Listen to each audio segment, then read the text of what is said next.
کہتے ہیں ہم اور ہمارے تمام مشائخ کے نزدیک نبی کریم صلی اللہ علیہ وسلم کو اپنی قبر مبارک میں حیات حاصل ہے، اور یہ حیات دنیاویہ ہے، لیکن اس حیات میں اللہ کے نبی مکلف نہیں ہیں، اور یہ حیات اللہ کے نبی اور دیگر انبیاء کے ساتھ خاص ہے۔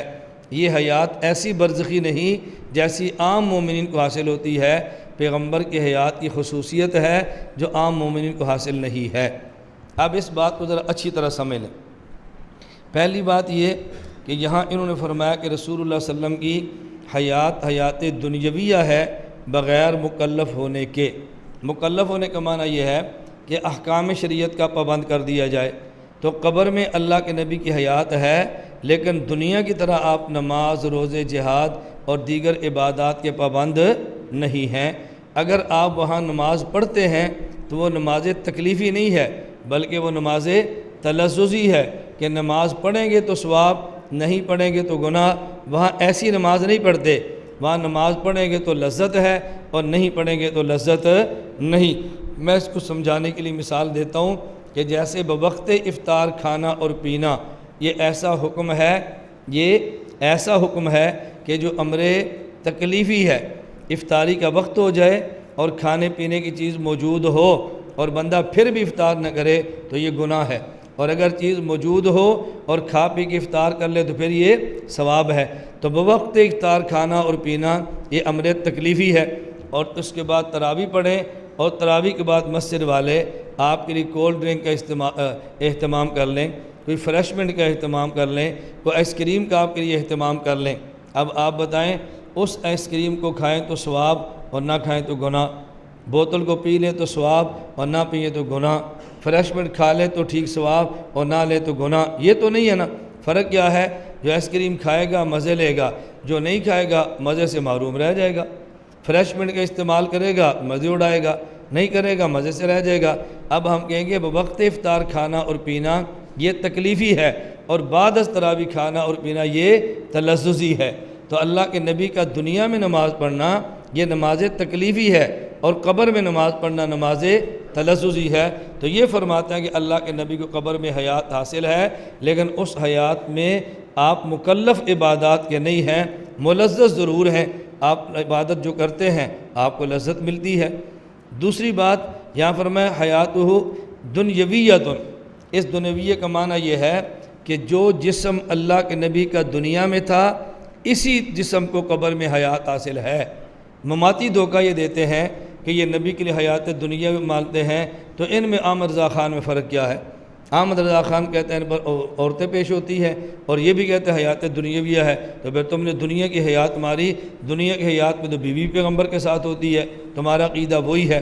ہم نے کہا اچھی طرح بات سمجھو، حیات دنیاوی کا معنی ہرگز یہ نہیں ہے کہ جیسے دنیا میں جہاں چاہتے جاتے، جو کام دل کرتا کر لیتے، جن سے معاملات چاہتے نبھا لیتے، نہیں ہے۔ دنیاوی کا معنی یہ ہے کہ دنیا والے جسم کو قبر میں حیات حاصل ہے، یہ ہے حیات دنیاویہ۔ میں حیران ہوتا ہوں، ہم کہتے ہیں دنیاویہ حیات ہے اور معنی یہ ہے، وہ کہتے ہیں نہیں تم حیات دنیاویہ مانتے ہو اور معنی یہ ہے۔ اب بتاؤ یہ تعجب کی بات ہے یا نہیں؟ دنیاوی ہم کہہ رہے ہیں تو دنیاوی کا معنی کون بتائے گا؟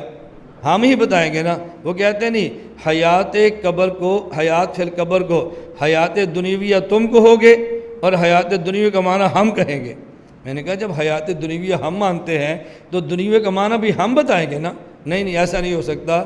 میں نے کہا اس کو کہتے ہیں تعجب، اسے کہتے ہیں توجیہ القائل بما لا یرضی بہ القائل۔ آپ ہمارے موقف کی ایسی توجیہ بیان کرتے ہیں کہ جس کو ماننے کے لیے ہم تیار ہی نہیں ہیں۔ تو حیات دنیاوی کا معنی کیا ہوا؟ پیغمبر کے دنیا والے جسم کو حیات حاصل ہے۔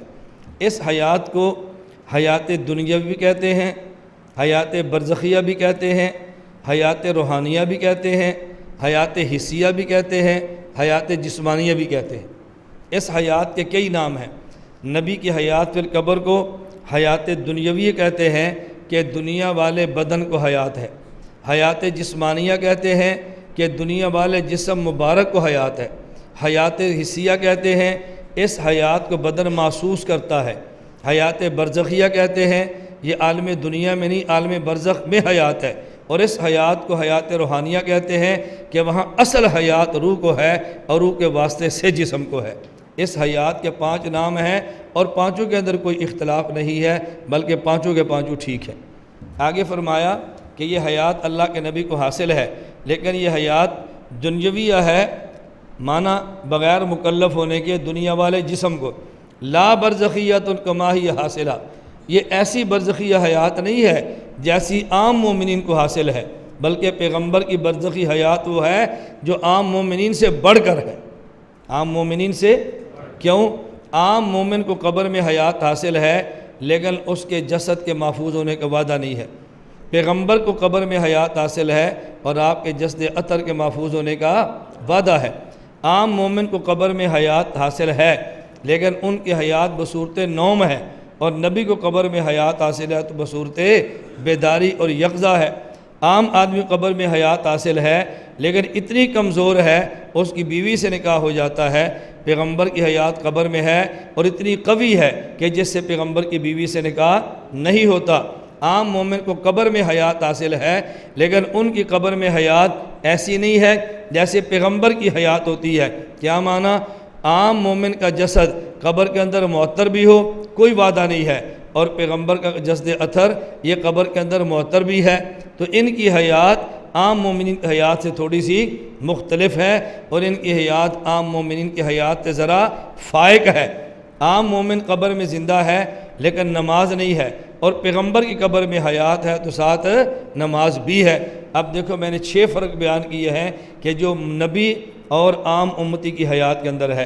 تو لا برزخیت کا معنی یہ ہے کہ جیسے برزخی حیات عام مومنین کو ہے ایسے برزخی حیات اللہ کے نبی کو نہیں ہے، بلکہ ان کی حیات برزخ میں ہے، دنیا والے جسم کو ہے، اور ان کی حیات سے اعلیٰ اولا اور افضل ہے۔